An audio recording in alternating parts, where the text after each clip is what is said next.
What is going on, everybody? We're back on it. Berserk 192, 193, possibly more. When you guys are seeing this, YouTube should see this on Monday.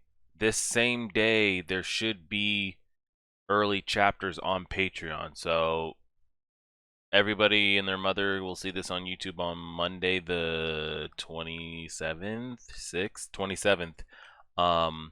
Patreon will have that upcoming Friday's video. So the video that YouTube is going to get on the 31st, Patreon already has it, and we're kind of going to just kind of keep ahead that like 4 to 6 chapter lead, and kind of go from there. Jumping back into this, the gang's all here, it seems. I'm still trying to figure out what it is that Farnice is actually searching for. Is she searching for purpose? Is she searching for a way to live inside her own head from the things she's done and the things she kind of believes within her childhood type things? Is it the neglect? Is it the schizophrenia? Like what is it that she's hoping to find? She said she wanted to find a way to survive in the darkness, you know? A way that when she kind of went the holy route, when she went with the Iron Chain Knights and like gave herself to like the Lord and yada yada yada XYZ, from her kind of reasoning, it didn't give her enough to really, like she says, survive in the darkness. It maybe got her through, but didn't get her through enough. But I'm curious, like, what does darkness mean for her? All the thoughts she has, and the hurting people, and the burning, and the pleasure she gets at, like she wants to overcome. Is that her darkness? I feel like everybody's darkness is kind of a different thing.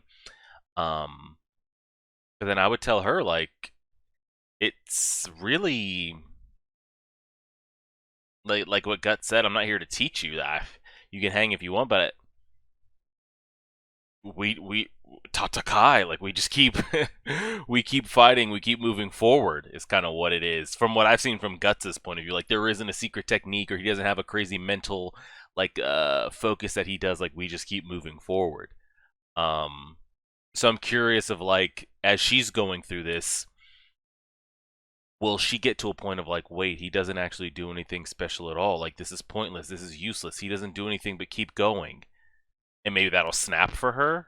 Who knows? And then the kind of the bigger issue of Guts's, I guess you would maybe say true thoughts coming out. But again, I don't really know what that is dealing with him, because I think we've got it kind of explained at this point of like if a demon takes over like in the middle of the night, like what happened to Farnice. If a demon gets a hold of you, I don't think they're making you express something that isn't hidden away within you. Like what happened to Farnice, if her subconscious could take over, she probably would act like that, you know? With Guts here, though, he's not being influenced by. I don't think he's being taken over, is he? So that's why I'm a bit confused of like, oh, you know, he's being taken over, so it's bringing out the deepest. I think like I think his subconscious is just starting to like come out, like, so it's really fucked. Of like, would he harm her? Would he kill her just so he could avenge? But what are you avenging? Like, you avenging you, her, Corcus and the gang that came before you? Like, what a I don't know. It's a lot of interesting questions. And then at the same time, Griffith is just over here looking like a savior to everybody and their mother. Like the White Hawk has returned. He's gonna swoop through. He's gonna marry Charlotte and become king. And but I'm curious, like if he does get that, is he like, does it stop? Like as far as like a satisfaction standpoint of like when does it end type thing. Um, and then just the whole Destiny stuff as well. And we're going to this like Elven paradise, maybe, if it still is even there. A lot of floating questions. Let's see. Let's get this press play. All right, that's going. Mic's on. Recording. Cool, cool, cool. All right. Chapter 192. Let's see what we got. Enemy. Remnants General. How cunning. Send the war slaves to meet them. Oh, great. You're sending out their own war slaves. Don't forget the arrows of our archers are always aimed at your backs. So it's like charge them and die, or we shoot you in the back and die. Pick one. If you want to live, survive this battle. They don't even know that they're fighting their own. Like, they're killing them. Like, the group that's rushing out here, this is the group we ended off last chapter with. They were hidden up in the trees and shit. And they saw, like, their own people or runaways, children, women, and stuff getting surrounded. They're like, whatever it is, even if there's a Griffith out there or whatever, you know, we've got a duty to protect our own people, regardless of the cost. And unbeknownst to them, they're killing. These could be their own people that they're killing. Yeah. Yeah, they're not Kushan. They're Midland prisoners. The war slaves are one of the primary reasons our empire has expanded its territory so. Restrict your own casualties to a minimum and yet break the enemy's fighting spirit considerably. So they don't have to use their own men, and then once people see that they're fighting their own people, it kind of... Yeah. I mean, it's smart. Does it... I mean, Kushan's going crazy, but does it inspire loyalty, though? If you're just ruling out of fear, I feel like at a point that gets to a certain boiling point of, like, backstabbing, disobeying. Then as long as we keep winning, there's no need to replenish our forces. The more war we wage, the more war capacity we have. It is this strategy itself, backed by fear, that have made our great long-lasting campaign possible. Archers forward, the enemy begins to waver, prepare to volley. Fire. And, like, here's the thing. Typically, when you have archers, you see this in written things all the time of, like, sir, if we fire, we'll hit our own men. You know, there's a thought of that, like, we can't fire, our men are down there. That's not their men. So, fire away. Firing on their allies too, despicable. Cavalry charge, exterminate them. They attacked us with those numbers. Those prepared for death will now become war slaves. Kill them all. And then we did see Griffith, like, on a hilltop. I think when the episode ended. Let's see what we got. Like last chapter. This looks promising. Here we go. There's the Avengers squad up there. Oh my god. Dude's over here on his Legolas shit. Shooting like 5 arrows at once. And the distance on that thing. Good god, look how far away they are. And they decapitated? Not only were they all headshots, they had so much force that they took the heads clean off. From what? 2 to 3 football fields away? Jeez Louise, who is this Peter Pan looking dude? Look at that bow. Has an eye on it. Huh. That doesn't look not demonic. Reinforcements. Hey, look. There they are. There they are. And you can kind of tell, too, of, like, who's got their apostle shit going, because, like, all of their horses have, like, very interesting armor. Like, we've seen horses covered in things, but they have, like, very interesting headpieces on their horses. Allies fall back. Who the hell are they? A few dozen of them are routing our cavalry of 500. Bro, one of them is equal to probably 100 men. Probably more, honestly. What do you think? What would be the number needed for manpower to take down one apostle? The problem is, you're going to need some non-average men on that side. You're going to need like a Griffith before he turned dark. You're going to need like some Cascas over there, some Judos. I'm not going to put Guts in there because that doesn't count, because we've seen Guts 1v1 multiple apostles, but like, is there an overwhelming number that like even an apostle's like, okay, shit, this is a bit too much? Probably not for Zod, but like maybe 200 or so if you have ground forces and arrow. I don't know, maybe it doesn't even matter. Don't be disturbed, not by so few horsemen. Spread out and surround them. Show them the full power of the Kushan's cavalry's continental... The Kushan cavalry continental conquest. What's wrong? General, new forces on our left flank. Oh my god. Zod coming in hot. Have we just... Like... These are men running at the speed of horses. Have we just assembled every apostle in the area? Like, is this what this turned into? At first I was like, oh, okay, you know, some of the heavy hitters are like, shit, God hands touchdown, prophecy said, we go join. They have like an apostle army. Like, Zod, you talk about this shit all the time. Like, is this even competitive? Haven't you been spending hundreds of years looking for like a competitive fight? But I guess, he's not gonna turn on Griffith. Like, you getting anything out of this, man? You're welcome to join us if you want. Like, this is... It's not even a grown-up playing with children. It's like a grown-up, like, stomping on an anthill type thing. Like, that's how bad this is. There's literally gonna be zero resistance. Look at this dude. With like the damn pincer snapping horses' ankles and shit.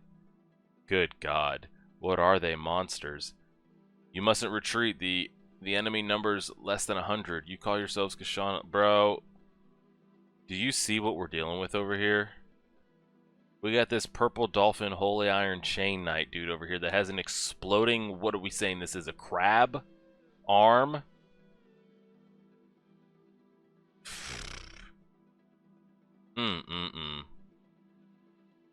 Yeah. Giants. General. Could these be the forces about which word was received? Going around liberating various posts we've taken? There's no mistaken. That emblem, that's... God, there he is. Great. Yes, there's no mistaken. That is it. What do you want to do, man? What do you want us to do? Like, look.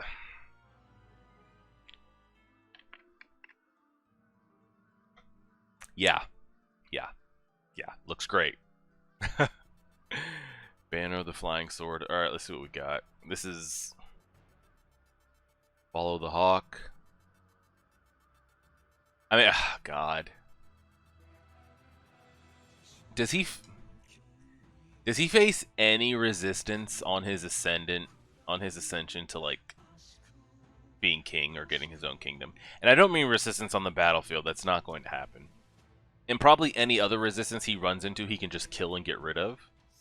Like, is there anybody that's gonna think like, hey, you were pronounced dead, man. I saw you at one point. Or hey, like, something doesn't seem right. This doesn't seem natural. Like, should we just be like letting this happen? Or like, is there gonna be any whispers of that? Or is he just literally gonna walk in there as like Jesus reborn? Like, is there gonna be any, like, Charlotte, does anybody stand up and be like let's just wait a minute before we just give him everything? I wonder if it's gonna be that easy or not. We'll see. Follow the Hawk. What a magnificent arrowhead formation. They're carving right into that large army. Amazing. There's no mistaking it, Lord Mule. That emblem, it is the Midland Resistance Force, the Band of the Hawk. That's not the Hawk, bro. It's not the Hawk. How dare you? How dare you stood where they stood? That knight in silver armor is our kingdom's hero himself, the White Hawk Count Griffith. The White Hawk Griffith. Right, don't fall behind. This is our fiefdom. Watch out, halt. Who just shot those? Wait, actually, I don't know what I'm looking at over there. Stray arrows? What was that in my mind? That was close. If we take another step, these just look like regular like these just look like regular humans. I don't like the face on this girl, which I think that's a girl. Who are they? The life force blanketing a battlefield. is in constant fluctuation, like blood that flows and stagnates. I mean, you probably are. Like, they don't even need to go down there, by the way. They don't know that, but they don't. They don't need to go down there. Like, there's probably no chance that you have to do anything, but why even take the chance that you take a stray arrow or an axe or something, you know? They don't know that, but... Huh. I'm curious who this person is. Like, they're getting their own face on a panel. And this is her, right? Is that the same person? No. Different headpiece. Our opening lies along a direct vector. Its vertex is the heart of the enemy's will. Lord Griffith. Like, it's not even... into him, like, he's achieving his dream, but it's... Does it even feel like you really did it? Everybody wants to reach their dreams in life, you know? Everybody does. In stories, in real life, everybody has, like, dreams, goals, aspirations. Some of them, you're going to have to go through some things, though. And don't get me wrong, if someone, like... usually everyone's dream leads them in a place of, like, money or something along those lines. If someone just showed up at your door, like, here's a suitcase with $1 billion, like, you're gonna take it. You're not gonna be like, whoa, that was too easy. But, like, I'm saying in, like, in this type of, like, context and world, like, the point of, like, being a warrior and overcoming and leading a force, and but like I said, it's like an army on horseback just trampling over an anthill. Like, is that really your, like, is this what you thought accomplishing your dream would be? Just no resistance. Like, maybe he feels I did go through hardship. I gave up everything, so I don't care how easy it is. I guess maybe. All forces assume an enclosing formation. Okay. Oh, well. So much for that guy. He's dead. Fun. General, the general's dead? What? I've killed the leader. Finish off the rest of them? That's what you love to hear. Retreat, retreat. We won. Did you, though? At what cost? But the thing is, everybody here's so hopeless that, like, yeah, we won. We actually won. What a disaster. By no more than 1,000 enemies at best? No, and actually by that vanguard of a mere 100. 5,000 of Kushan's proudly ever victorious elite were routed with ease. So that's the Hawk of Light from the Bakiraka report. Perhaps now is no time to toss aside the mutterings of the priest as nonsense. I must hurry back to headquarters. You heard what the priests were saying. Oh shit. There's no headed back to headquarters, sir. Looks like this is about it. We just got apostles just hanging out. Who are they? Staff officer. When did they? Who? It's still too early to leave. We haven't yet seen blood. Or are these just humans that are... Is this at nighttime and you've just got, like, humans taking over? Regardless, it's non-human. So, yeah. I was actually kind of interested in that for a second there of, like... This panel here of when he said maybe it's time to essentially listen to the priest. I must hurry back to headquarters. I would have liked to see maybe like a couple pages of one of the Kushan captains or generals talking to the priest. I'm just curious, like, what are the priests saying, you know? As far as, like, you know, we've got, like, the eclipse thing and the stars are aligning. Oh, this is the time that, like, the moon and the sun and the stars, this means that. I would be really curious to interpret what they have to say, but we probably don't get that at any point. And I'm guessing they're going to go liberate all these. Bro, and you're going to... It's just so it's so frustrating to see just how much he's going to be beloved and praised and put on a pedestal, and everybody's going to think he can do no wrong. Unbelievable. Is this really a battlefield? Women, children, the elderly. It looks like the super time in some peaceful village. It looks like the supper time in some peaceful village. These gentle, smiling faces, they don't seem like people who've been overrun by a foreign army. It's Lord Griffith. You're... We can all smile because we have Lord Griffith. Oh! Was she the girl that was in a couple chapters ago talking about like the whispers of, or if we had him, or wasn't he dead? Was she the same? Is this her?